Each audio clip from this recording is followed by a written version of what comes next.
Poznáš ten pocit? Dni utekajú rýchlo a ty máš pocit, že stále žiješ ten istý deň dookola. Budík, práca, domov, spánok a znova. A zrazu si uvedomíš, že prešli mesiace a s nimi aj tvoje plány. Prichádzajú výčitky.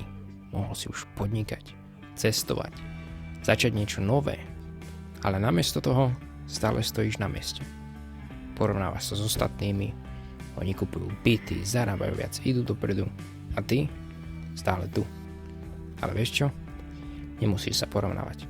Veď predsa každý má iný štartovací bod. Každý má iné tempo. Dôležité je jedno. Nenechať sa zožrať výčitkami. Pretože tento život je pravdepodobne jediný, ktorý máme. A bola by škoda ho prežiť vo výčitkách a v kruhu. Tak zastav, nadýchni sa a začni si ho konečne užívať.